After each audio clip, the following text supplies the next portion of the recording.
نکاح اور حسن معاشرت، سیرت رسول صلی اللہ علیہ وسلم کی روشنی میں۔ تالیف ڈاکٹر وسیع اللہ محمد عباس حافظہ اللہ، مدرس المسجد الحرام و پروفیسر جامعہ ام القری مکہ مکرمہ سعودی عرب۔ ناشر انصار السنہ پبلیکیشنز لاہور۔ مقدمہ۔ ان الحمد لله نحمده ونستعينه ونستغفره ونعوذ بالله من شرور انفسنا ومن سيئات اعمالنا، من يهده الله فلا مضل له ومن يضلل فلا هادي له، واشهد ان لا اله الا الله وحده لا شريك له، واشهد ان محمدا عبده ورسوله، اما بعد فان خير الحديث كتاب الله، وخير الهدي هدي محمد صلى الله عليه وسلم، وشر الامور محدثاتها، وكل محدثة بدعة، وكل بدعة ضلالة، وكل ضلالة في النار۔ اللہ رب العالمین نے آدم علیہ السلام کو اپنے دست مبارک سے پیدا کیا، پھر انہی کے ذریعے ان کی بیوی حوا کو پیدا کیا۔ فرمان باری تعالیٰ ہے، يا أيها الناس اتقوا ربكم الذي خلقكم من نفس واحدة وخلق منها زوجها وبث منهما رجالا كثيرا ونساء واتقوا الله الذي تساءلون به والأرحام ان اللہ کان علیکم رقیبا۔ اے لوگو، اپنے رب سے ڈرو جس نے تمہیں ایک جان سے پیدا کیا اور اسی سے اس کی بیوی کو پیدا کیا، اور ان دونوں سے بہت سے مرد اور بہت سی عورتوں کو پیدا کیا۔ اس اللہ سے ڈرو جس سے اپنی حاجات طلب کرتے ہو اور صلہ رحم کا خیال رکھو، بے شک اللہ تمہارا نگہبان ہے۔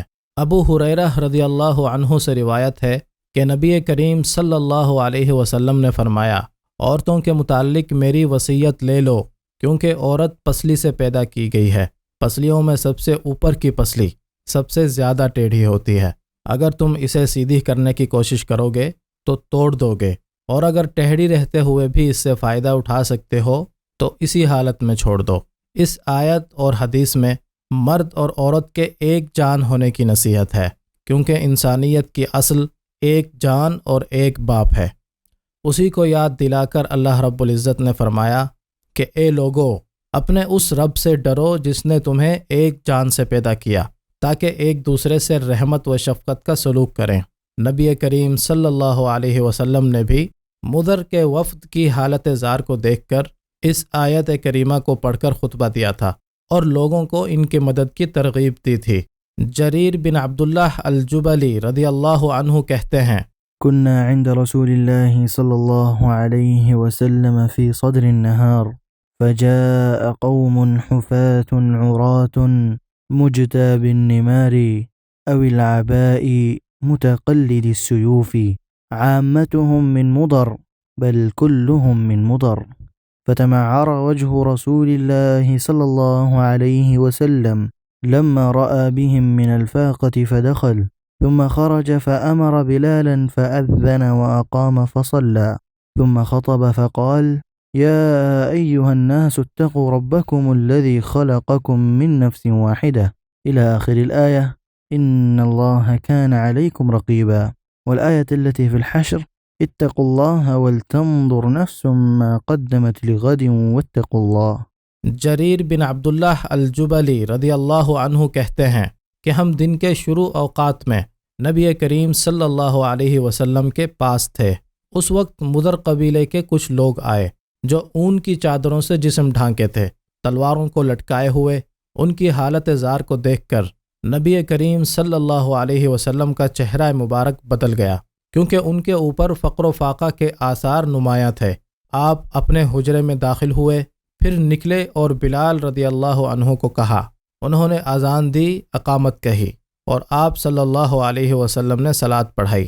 پھر آپ نے خطبہ دیا، یہ آیت پڑھی، اے لوگو، اپنے اس رب سے ڈرو جس نے تمہیں ایک جان سے پیدا کیا ہے، آخر آیت تک پڑھی، اور پھر سورہ حشر کی یہ آیت پڑھی کہ اللہ سے ڈرو اور ہر ایک دیکھ لے کہ کل قیامت کے لیے کیا آگے بھیجا ہے۔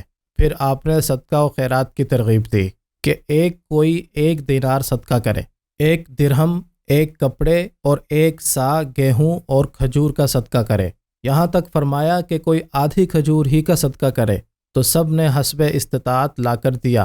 پھر آپ صلی اللہ علیہ وسلم کا چہرہ خوشی سے چمکنے لگا۔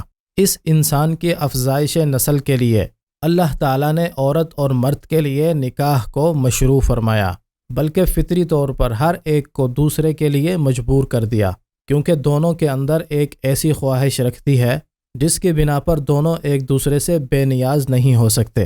اس خواہش کے اتمام کو نسل اور اولاد کے وجود اور اضافہ و افزائش کا ذریعہ بنایا۔ اسی طرح تمام ذی روح میں سے نر و مادہ بنا کر ایک کو دوسرے کا فطری طور پر خاص خواہش کے اتمام کے لیے محتاج کر دیا، اس ضرورت پر مجبور کر کے سب کی افزائش و پیدائش کا سلسلہ جاری کیا۔ یہی نہیں بلکہ تمام زندہ کائنات یعنی نباتات وغیرہ میں نر و مادہ بنایا۔ والذي خلق الأزواج كلها وجعل لكم من الفلك والأنعام ما تركبون، جس نے تمام چیزوں کے جوڑے بنائے اور تمہارے لیے کشتیاں بنائیں اور چوپائے جانور پیدا کیے جن پر تم سوار ہوتے ہو۔ وما من دابة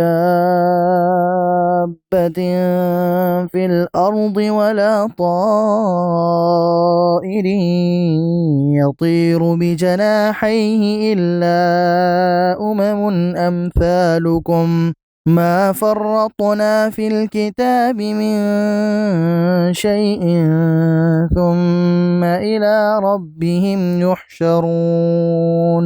اور جتنی قسم کے جاندار زمین پر چلنے والے ہیں اور جتنی قسم کے پرند ہیں جو اپنے دونوں پروں سے اٹھتے ہیں، ان میں کوئی قسم ایسی نہیں جو تمہاری طرح امت نہ ہو۔ وَمِن كُلِّ شَيْءٍ خَلَقْنَا زَوْجَيْنِ لَعَلَّكُمْ تَذَكَّرُونَ، اور ہر چیز کو ہم نے جوڑا جوڑا پیدا کیا ہے تاکہ تم نصیحت حاصل کرو۔ فاطر السماوات والأرض جعل لكم من أنفسكم أزواجا ومن الأنعام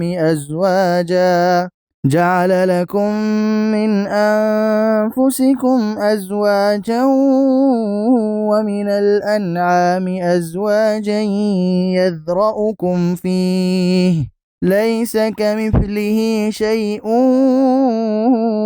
وهو السميع البصير۔ وہ آسمانوں اور زمین کا پیدا کرنے والا ہے، اس نے تمہاری ہی جنس سے تمہارے لیے جوڑے بنا دیے ہیں اور چوپایوں کے جوڑے بنائے ہیں، تمہیں وہ اس میں پھیلا رہا ہے، اس جیسا کوئی نہیں، وہ سننے اور دیکھنے والا ہے۔ الذي جعل لكم الأرض مهدا وسلك لكم فيها سبلا وأنزل من السماء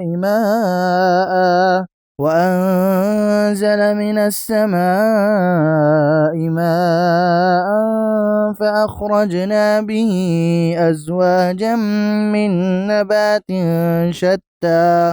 اسی نے تمہارے لیے زمین کو فرش بنایا اور اس میں تمہارے چلنے کے لیے راستے بنائے ہیں، اور آسمانوں سے پانی بھی وہی برساتا ہے، پھر اس بارش سے مختلف قسم کی پیداوار بھی ہم پیدا کرتے ہیں۔ أولم يروا إلى الأرض كم أنبتنا فيها من كل زوج كريم، کیا انہوں نے زمین پر نظریں نہیں ڈالیں کہ ہم نے اس میں ہر طرح کے نفیس جوڑے کس قدر اگائے ہیں؟ اسی طرح اللہ تعالیٰ نے تمام کائنات میں حیوانات و نباتات کے پیدا کرنے کا ذریعہ پانی کو بنایا۔ انسانوں، جنوں اور جانداروں کے پیدا کرنے کا وہ پانی نطفہ کی شکل میں ہوتا ہے، اس میں اختلاف نہیں۔ فرمان باری تعالیٰ ہے، أولم ير الذين كفروا أن السماوات والأرض كانتا رتقا ففتقناهما وجعلنا من الماء كل شيء حي أفلا يؤمنون۔ کیا کافر لوگوں نے نہیں دیکھا کہ آسمان و زمین باہم ملے جلے تھے، پھر ہم نے انہیں جدا کیا اور ہر زندہ چیز کو ہم نے پانی سے پیدا کیا؟ کیا یہ لوگ پھر بھی ایمان نہیں لائیں گے؟ ان آیات کریمہ سے معلوم ہوتا ہے کہ اللہ رب العالمین نے نر و مادہ کے درمیان ایک فطری تعلق کے ذریعے اس زمین کی آبادی اور اس میں ہر جنس و نوع کے مخلوقات کی بقا اور افزائش کا ذریعہ بنایا ہے۔ انس و جن کے علاوہ تو تمام مخلوقات صرف عبادت رب اور حکم رب کے تابع ہیں، انہیں فطرت سے اختلاف کا اختیار نہیں۔ البتہ انس و جن کو اللہ تعالیٰ نے اپنی حکمت سے ابتلاء و آزمائش کے لیے فطرت سے اختلاف کا اختیار دیا ہے۔ اسی اختیار کی بنا پر ان دونوں کے لیے جنت و جہنم، عذاب و ثواب، انعام و انتقام کا وعدہ اور وعید فرمایا۔ زیر نظر کتاب کا نام نکاح اور حسن معاشرت، سیرت رسول اللہ صلی اللہ علیہ وسلم کی روشنی میں ہے۔ اس کتاب کو میں نے ایک خاص مناسبت کی بنا پر کچھ وقت نکال کر تیار کیا ہے۔ مناسبت یہ ہے کہ ہمارے محترم دوست سید عبدالجلیل آف حیدرآباد سلمہ اللہ نے مجھے اپنی دختر سلمہ کی شادی میں شرکت کی دعوت دی، جن کی شادی ہمارے محترم دوست مولانا محمد عبدالہادی عمری مقیم برطانیہ کے فرزند ارجمند عبدالفتاح سلمہ سے بتاریخ 11 دسمبر 2010 ہو رہی ہے۔ تو دل میں آیا کہ اس موقع پر شادی اور اس کے شرعی آداب سے متعلق سیرت رسول اللہ صلی اللہ علیہ وسلم کی روشنی میں اردو زبان میں کچھ جمع کر دیا جائے، تاکہ اس پرفتن دور میں جہاں کے اخلاق و احترام کی دن بدن کمی ہو رہی ہے، میاں بیوی کے تعلقات اس قدر استوار نہیں ہوتے جس طرح اللہ نے چاہا ہے، اور جس طرح محبوب الہی نے اپنی ازواج مطہرات کے ساتھ اپنے تعلقات رکھے تھے۔ نیز شادی کے موقع پر اس کتاب کی طباعت کے بعد کافی تعداد میں تقسیم بھی کی گئی۔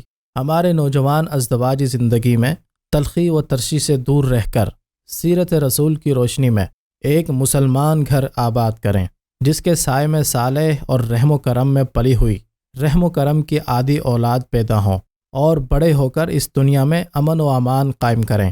اللہ رب العزت اسے اپنے لیے خالص بنائے اور پڑھنے سننے والوں کے لیے باعث نصیحت بنا کر میرے لیے اور میرے والدین، اساتذہ و شیوخ کے لیے اجر کا باعث بنائے، آمین۔ وصی اللہ بن محمد عباس، 2 محرم 1432 ہجری، موافق 9 دسمبر 2010۔